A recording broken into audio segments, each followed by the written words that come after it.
सहज मार्ग के सभी अभ्यासियों को प्रणाम।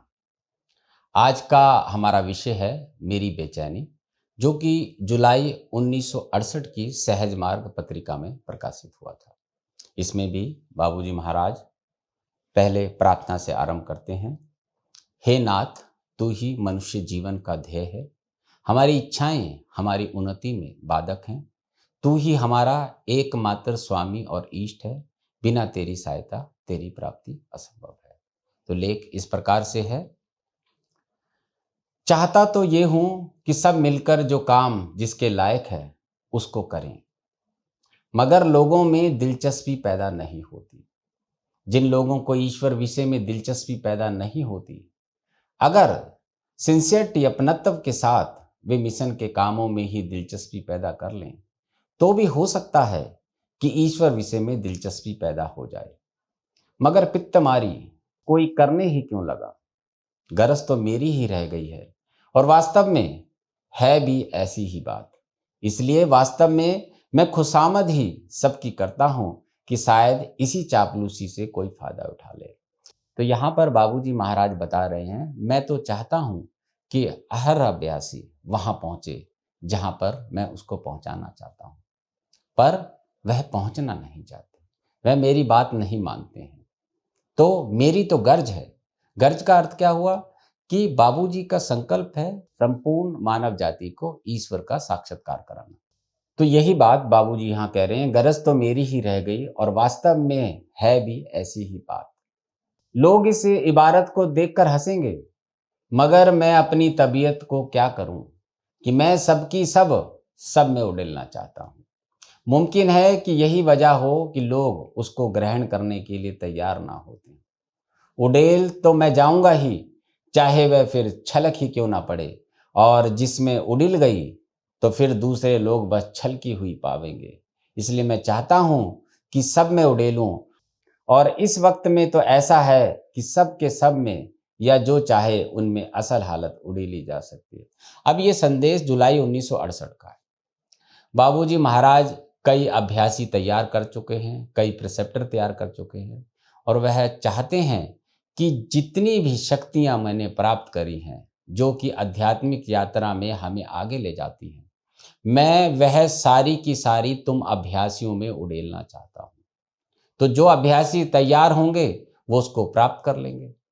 लेकिन अगर कोई भी तैयार नहीं हुआ तो मैं अपने साथ तो इन शक्तियों को ले नहीं जाऊंगा, तो मैं किसी एक में वो उड़ेल दूंगा। अब मैं जब एक में उड़ेलूंगा तो उससे बची हुई जो इधर उधर पड़ेगी वह बाकियों के हिस्से में आ जाएगी। तो क्या लिखा है, जिसमें उड़ील गई, मतलब जिसमें मैं डाल दूंगा तो फिर दूसरे लोग बस छलकी हुई पावेंगे। बाबूजी तो चाहते हैं कि हर अभ्यासी तैयार हो, लेकिन जब अभ्यासी ही मन नहीं लगा रहा है, भक्ति से इस पद्धति का पालन नहीं कर रहा है, तो बाबूजी कह रहे हैं मैं किसी एक को दे जाऊंगा। अब ये 1968 की बात है। आप सब जानते हैं 1975 में संत कस्तूरी ने पूर्णत्व प्राप्त किया और भूमा का साक्षात्कार किया। तो वह कौन है जिस पे ये सारी उड़ील दी गई? तो वह थी संत कस्तूरी। और ये आप बाबूजी के पत्रों में जान सकते हैं। जब मैं यह देखता हूं कि मुझे अभी कितना सिखाना है, तो मेरे होश उड़ते हैं और चाहता ये हूं कि घोल कर पिला दूं, मगर घोल कर पीने वाले भी इक्का दुक्का मिलेंगे, यह मेरी किस्मत है। मुझे तो ऐसा एहसास होता है कि जितना गुरु महाराज ने सिखाया है और सिखाना अब भी जारी है, इतना ही अगर मैं किसी को सिखाता हूं तो फिर जो मैं आगे सीख रहा हूं वह बाकी रह जाता है। अब क्या तरकीब हो सकती है कि वह भी बाकी ना रहे। तो बाबूजी यहाँ क्या कह रहे हैं? बाबूजी कह रहे हैं कि मैं तो जो भी प्राप्त कर चुका हूं वो सब तुम्हें घोल कर पिलाना चाहता हूं। लेकिन आध्यात्मिकता कमाई जाती है, दी नहीं जाती। तो आध्यात्मिकता में अगर अभ्यासी बाबूजी की बताई हुई पद्धति का पालन नहीं करेगा तो बाबूजी उसको घोल कर कैसे पिलाएंगे? तो वही चीज बाबूजी यहाँ पर कह रहे हैं। अब यहाँ पे लिखा इक्का दुक्का, मतलब एक दो अभ्यासी भी पूर्ण रूप से बाबूजी की पद्धति का पालन नहीं कर रहे थे। ये बात है 1968 की। मुझे तो ऐसा एहसास होता है कि जितना गुरु महाराज ने सिखाया है और सिखाना भी जारी है, अब बाबूजी महाराज के अंदर ही लाला जी महाराज हैं, अभी भी वो सिखा रहे हैं, अर्थात वो बाबूजी और लाला जी दोनों साथ साथ हैं और भूमा साक्षात्कार के मार्ग को कैसे और सरल बनाया जाए कि अभ्यासी उसको अपना कर वहां तक पहुंच जाए। तो बाबूजी कह रहे हैं जितना मैं सीख चुका हूं इतना प्राप्त कर लो, और मैं तो निरंतर सीख रहा हूं, अगर तुम इतना ही प्राप्त करते हो तब भी मैं थोड़ा आगे निकल जाता हूं। तो इसका उपाय क्या है कि जितना मैं सीखा हूं और आगे सीखने वाला हूं वो सब तुम प्राप्त कर सको। तो वो बाबूजी यहां पे उल्लेख कर रहे हैं वह यही है कि लोग अपनी उच्च लय अवस्था पैदा करें, और अगर कहीं बिल्कुल घुल मिल जावे तो फिर कहना ही क्या। अब यहां पे क्या लिखा है, उच्च लय अवस्था। अब लय अवस्था किसकी होती है? लय अवस्था होती है गुरु के सूक्ष्म शरीर में अभ्यासी के सूक्ष्म शरीर की लय अवस्था। हमारे सबके हृदय में बाबूजी का सूक्ष्म शरीर रहता है, और जब हम अभ्यास करते हुए आगे बढ़ते हैं तो हमारी लय अवस्था बाबूजी के सूक्ष्म शरीर में होती है। अब बाबूजी वही कह रहे हैं कि अगर उच्च लय अवस्था पैदा करे और अगर कहीं बिल्कुल घुल मिल जावे, मतलब अपने पूरे सूक्ष्म शरीर को बाबूजी में ही लय कर दे, तो फिर तो उसके क्या कहने। और भाई जितना कि मैं अब और सिखाए जा रहा हूं, अगर कोई ऐसा बनने की कोशिश करे तो इसकी तरकीब वही है कि मुझे अपने में लय होने के लिए मजबूर कर दे। अब इस लेख में देखिए बाबूजी ने स्पष्ट किया, मुझे अपने में लय होने के लिए मजबूर कर दे। यहां पे स्पष्ट होता है कि केवल और केवल बाबूजी महाराज ही हैं जो हमें प्राण आहुति देते हैं और हम सबको उनमें लय होना है। तो यहां पे ये स्पष्ट हुआ। अब इसकी तरकीब भाई वही है जिसे मेधावी वर्ग कुफ्र समझेगा, अर्थात सगले रावता, सकल के ध्यान को कहते हैं। यहां पर बाबूजी ने स्पष्ट किया कि मुझ में लय अवस्था प्राप्त करें। अब लोग क्या कहेंगे कि आप तो फिर से मूर्ति पूजा की बात कर रहे हैं, लेकिन बाबूजी ने स्पष्ट किया है कि जब गुरु पूर्णता उच्च अवस्था में लय होता है, तब उसमें जब हम लय अवस्था प्राप्त करते हैं तो वही ऊंची दशा हमें प्राप्त होती है। अब बाबूजी कौन है? बाबूजी भूमा की शक्ति लेकर अवतरित हुई विशिष्ट विभूति हैं। इसका अर्थ हुआ कि बाबूजी केंद्रीय क्षेत्र में पूर्णता पूरी शक्ति के आधिपत्य को अपने पास रखे हुए हैं। अगर कोई अभ्यासी भी उनमें पूर्ण रूप से लय हो जाता है तो वह भी उसी दशा को प्राप्त करता है। इसीलिए बाबूजी महाराज ने एक पत्र में संत कस्तूरी को लिखा है कि तुम्हारी जो अवस्था है वो पार्षद की हो गई है। अब पार्षद की अवस्था क्या होती है? जब हम सत्य पद पर आ जाते हैं, जब सत्य पद पर आते हैं, जीरो की दशा बाबूजी हमें पार कराते हैं, तब वह पार्षद की दशा आ जाती है, और यह बड़ी ही उच्च दशा है। तो इसके आगे बाबूजी कहते हैं, मेरी मनसा ये है कि लोग इस बात पर आ जावें और उनका शौक इस हद तक जाग जावे कि वह इतनी तरक्की करने के लिए तैयार हो जावे।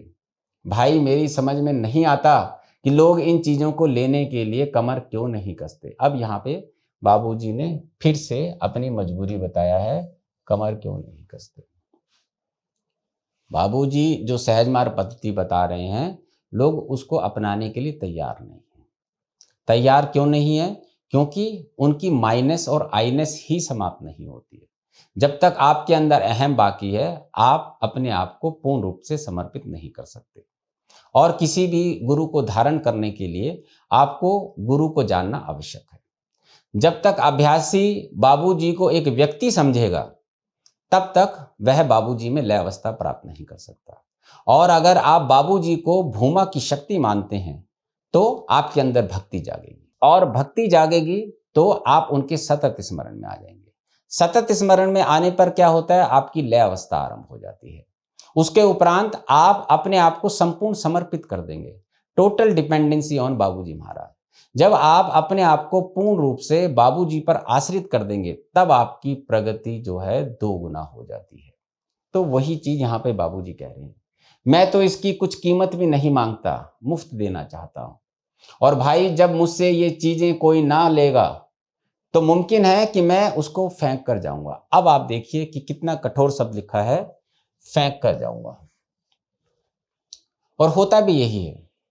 जो भी गुरु आता है वह अपनी शक्ति या तो अपने अभ्यासियों में बांट देता है या फेंक कर चले जाता है। फेंक कर का अर्थ होता है कि प्रकृति में वो शक्ति मौजूद हो जाती है, तो अभ्यासी को दी नहीं जाती। अभ्यासी जब तैयार हो जाता है तब उसको हस्तांतरित की जाती है। तो बाबूजी यही कह रहे हैं कि कोई तो ऐसा तैयार हो जाए जिसको मैं ये सब कुछ दे जाऊं, और अगर नहीं लेगा तो मैं क्या करूंगा, मैं उसको प्रकृति में फेंक दूंगा। और फेंकने का भी क्या कारण है कि भविष्य में कोई अभ्यासी तैयार होता है तो वह उसको स्वीकार कर लेगा। अब वो स्वीकार कैसे करेगा, क्योंकि महाप्रलय तक बाबूजी महाराज कण कण में विद्यमान हैं।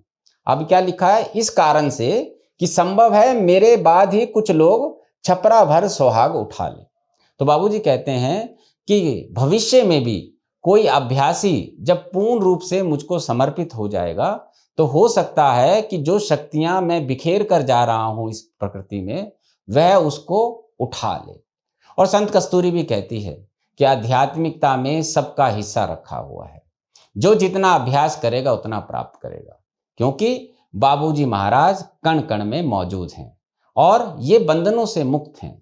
इसके लिए किसी की डिपेंडेंसी की जरूरत नहीं है। इस बात का उल्लेख हम कई जगह कर चुके हैं। सहज मार्ग जो है 1980 के बाद पूरा बाबूजी के कंट्रोल में है। जब भी कोई बाबूजी महाराज की भक्ति में डूबकर उनको याद करता है तो प्राण आहुति वहां से मिलना शुरू हो जाती है। कितनी ही संस्थाएं हैं जो सहज मार्ग के नाम पर काम कर रही हैं, पर क्या अभ्यासी वहां पहुंच रहे हैं जहां उनको पहुंचना है? क्या वह अभ्यासी जानते हैं कि सहज मार्ग का उच्चतम लक्ष्य क्या होता है और किस प्रकार से बाबूजी महाराज की प्राण आहुति कार्य करती है? जब वह इस सत्य को नहीं जानते तो उन्हें कुछ प्राप्त भी नहीं होता। ईश्वर ने मन तो इस प्रकार का बनाया है, अगर आप आंख बंद करके भी बैठें तो आपको शांति प्राप्त होती है, लेकिन वह आध्यात्मिकता नहीं है। वह आपको उच्चतम लक्ष्य मोक्ष मुक्ति की तरफ नहीं ले जाएगी। मोक्ष और मुक्ति की तरफ आपको केवल बाबूजी महाराज ले जाएंगे, और वह भी कब? जब आप सहज मार्ग पद्धति जो बाबूजी ने बनाई है उसका पालन करेंगे, अन्यथा आप सुहानेपन में रहेंगे। आंख बंद करके बैठने से भी आपको शांति प्राप्त होती है, लेकिन आध्यात्मिकता केवल बाबूजी महाराज द्वारा ही दी जाती है। मगर बनता उतना ही है जितना ईश्वर को मंजूर होता है। यहाँ पे बाबूजी कह रहे हैं क्योंकि ये सृष्टि ईश्वर की है, अब ईश्वर की मर्जी होगी तभी ये सारे कार्य होंगे। मैं तो संकल्प लेकर आया हूं कि समस्त मानव जाति का कल्याण करना है, लेकिन अब अभ्यासी तैयार नहीं हो रहे हैं तो इसका मतलब इसमें ईश्वर की ही मर्जी है। ईश्वर का मतलब सोल में वृत्ता। कभी भी भूमा ईश्वर के कार्य में विघ्न नहीं डालता है, ना ही उसको परिवर्तित करता है। बाबूजी ने कहा है, मैं सृष्टि बनाने आया हूं, मैं खत्म करने नहीं आया हूं। यह जरूर है कि मेहनत बेकार नहीं जाती और इसी से कुदरत कामला प्रवाहित होती है, मगर मेहनत ही करना हर शख्स के लिए मुश्किल मालूम पड़ता है।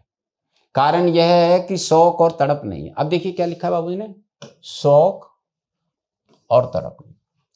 अब शौक और तड़प किस प्रकार से आएगी? जब आप सहज मार्ग को समझेंगे। अगर अभ्यासी को यही नहीं पता कि सहज मार्ग का अभ्यास करने से हमें क्या प्राप्त होता है, तो उसको तड़प कहां से आएगी? इसीलिए कहते हैं बार बार कि बाबूजी को जाने। और अगर आपको बाबूजी को जानना है तो संत कस्तूरी की 2 किताबें पढ़िए आप। वह सबको प्यार करता है और दूसरी पुस्तक वह कौन थे। जब आप इन पुस्तकों का अध्ययन करेंगे तब आपको पता लगेगा कि ये जो विशिष्ट विभूति है ये स्वयं भूमा की शक्ति लेकर अवतरित हुई है। किसी ने अपने शरीर को निगार खाना बना लिया और किसी ने अपने दिल को सराय, जहां पर हर मुसाफिर टिक जाता है।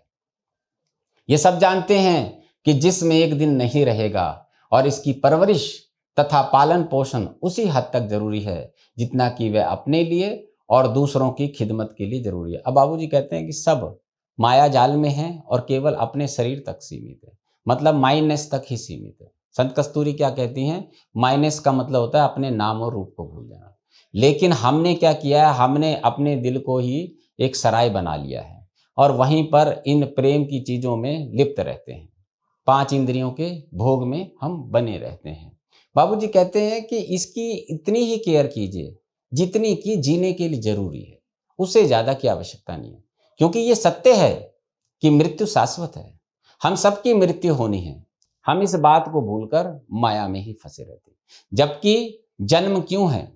जन्म है ईश्वर साक्षात्कार के लिए, ना कि माया के भोग के लिए। हम सबको पता है मृत्यु आनी है, लेकिन फिर भी हम उस ईश्वर की ओर ध्यान नहीं देते।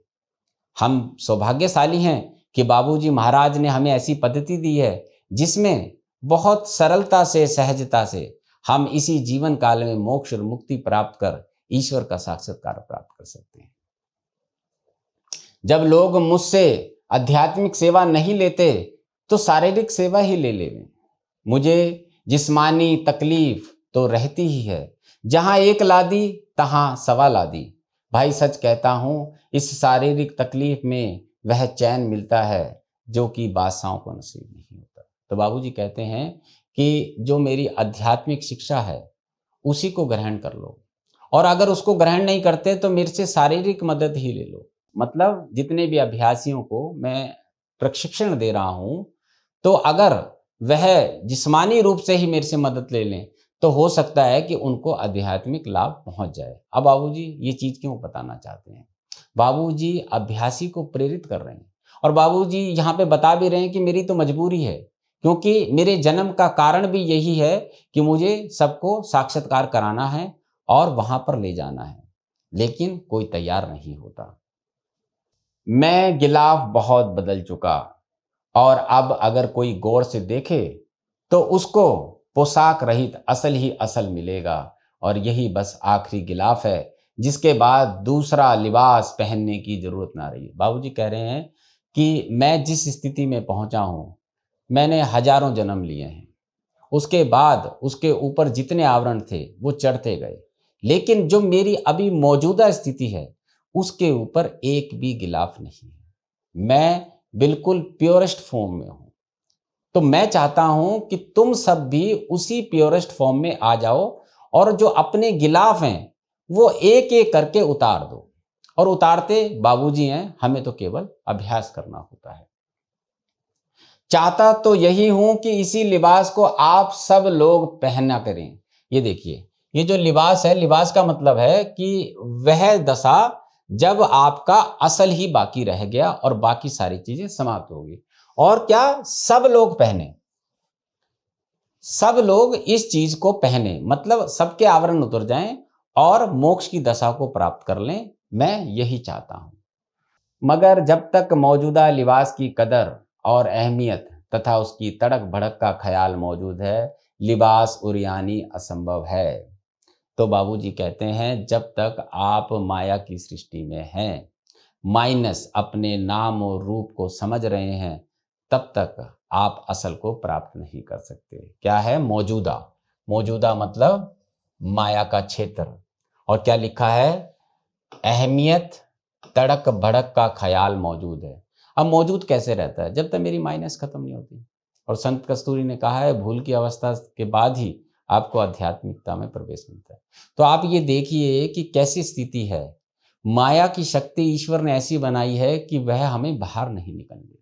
ये खुद बाबूजी महाराज यहाँ पर बता रहे हैं।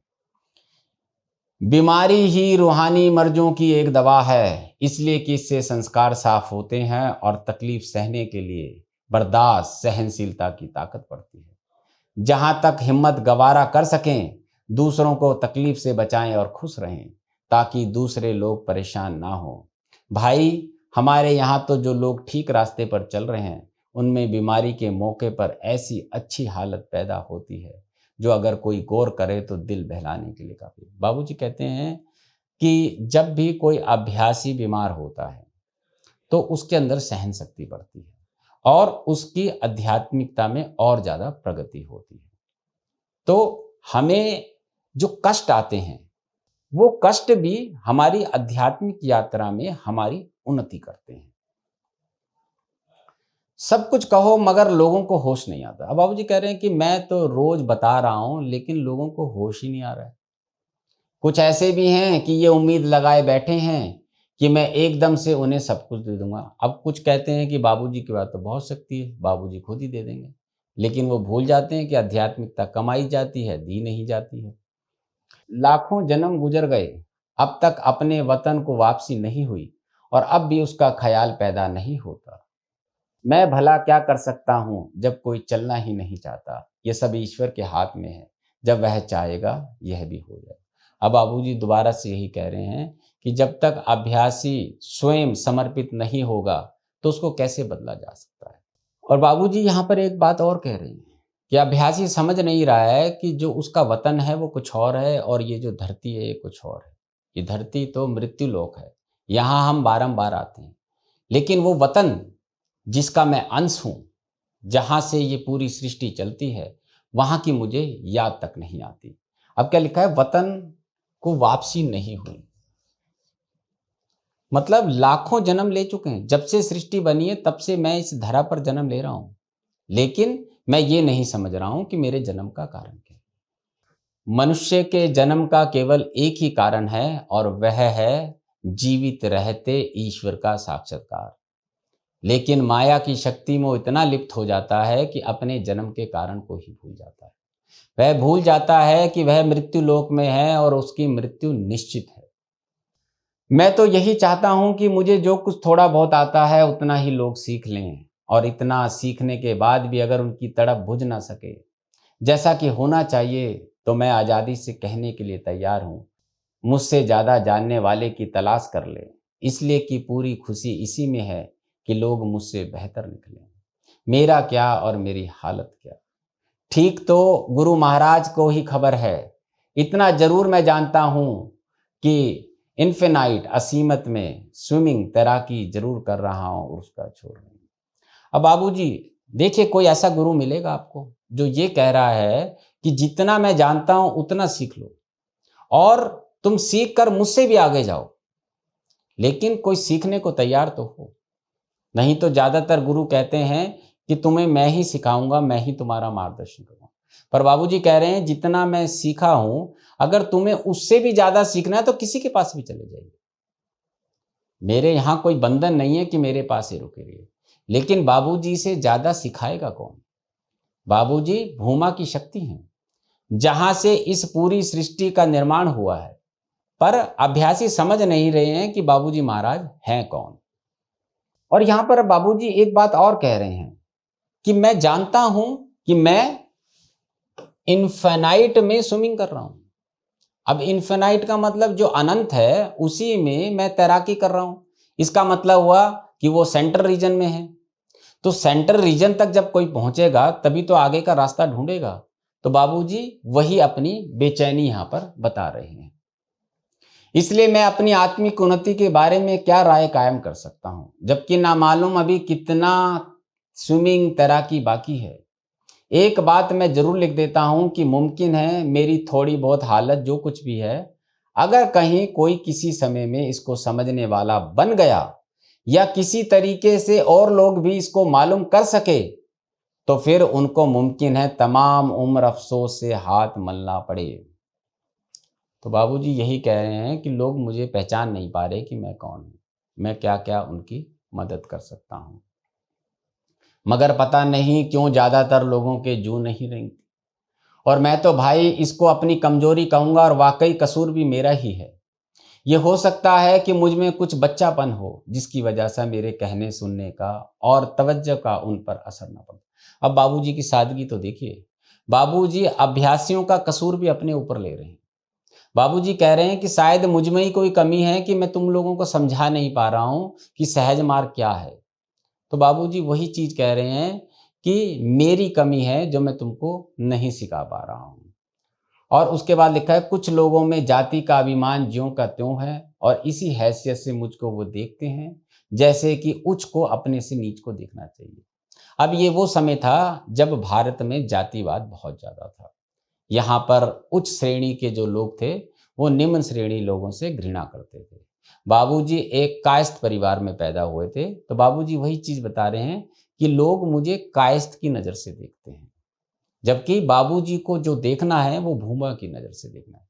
आज भी यही स्थिति है, लोग बाबूजी को जीवित नहीं मानते, इसलिए बार बार लिविंग गुरु की बात करते हैं। इसका मतलब वह ये मानते हैं कि बाबूजी जीवित नहीं हैं, जबकि बाबूजी कण कण में मौजूद हैं। और कब तक हैं? जब तक कि इस सृष्टि की महाप्रलय ना हो जाए। जो भी संस्था के प्रमुख होते हैं उनका कार्य केवल अपनी गुरु की बात बताना होता है। वह स्वयं गुरु नहीं हो सकते, अर्थात मास्टर नहीं हो सकते। वह केवल अपने गुरु की बात दूसरों को बताते हैं। और सहज मार्ग पद्धति तो है भी इसी प्रकार की। जब कोई भी प्रिसेप्टर किसी अभ्यासी को प्राण आहुति देता है तो प्रिसेप्टर नहीं देता है, वो बाबूजी महाराज की प्राण आहुति जाती है। संत कस्तूरी ने लिखा है, ना तो प्रिसेप्टर को पता होता है क्या जा रहा है, ना अभ्यासी को पता होता है। तो यही सहज मार्ग की खूबी है कि प्राण आहुति का संचारण होता रहता है और इसी का लाभ लोग उठा रहे हैं कि वह प्राण आहुति दे रहे हैं। इसी वजह से देश में विदेश में कई संस्थाएं सहज मार्ग के नाम में बन गई हैं। सहज मार्ग किसी संस्था का बंधन नहीं है। बाबूजी का जो भी ध्यान करेगा उसको प्राण आहुति प्राप्त होगी ही होगी। आप इसको जांचने के लिए स्वयं इसका अध्ययन कीजिए, किसी के पास ना जाकर आप अपने घर में अभ्यास कीजिए। आप अनुभव करेंगे कि बाबूजी की प्राण आहुति आपको स्वतः मिलना आरंभ हो जाती है। मैं तो भाई ऐसे तबके में पैदा हुआ हूं जिसको उच्च कुल वालों को नीच समझना ही चाहिए। उनकी निगाह मेरे जिस्म और जाति पर रहती है, उस हालत पर नहीं रहती जिससे उनको मदद लेना है। मुझे इससे कुछ खेद नहीं है। मैं तो वह चींटी हूं कि मुझे लोग यदि वे चाहें तो पैर से मसल दें। मैं वह बर नहीं कि जिसको पकड़ने या अपनाने से वह काट खाए और तकलीफ पैदा कर दे। जाति का अभिमान एक बहुत बड़ी रुकावट है और ये पहली चीज है जो जरूर दूर होनी चाहिए। अहंकार जो है वो हमारे भीतर नहीं होना चाहिए।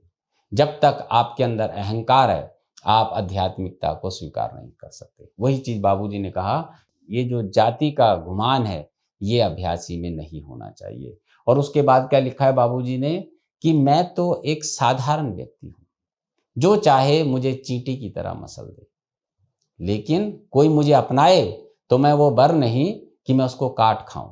तो बाबूजी का कहने का मकसद क्या है कि मुझे तुम मेरे नाम और जाति से मत देखो, मुझे उस भूमा के रूप में देखो जो तुम्हें लाभ पहुंचा सकता है। क्या लिखा है, उनकी निगाह मेरे जिस्म और जाति पर रहती है, उस हालत पर नहीं रहती जिससे उनको मदद लेनी है। आप सबको पता है, चाहे अवतार आए चाहे विशिष्ट विभूति आए, वो मनुष्य के रूप धारण कर ही आते हैं।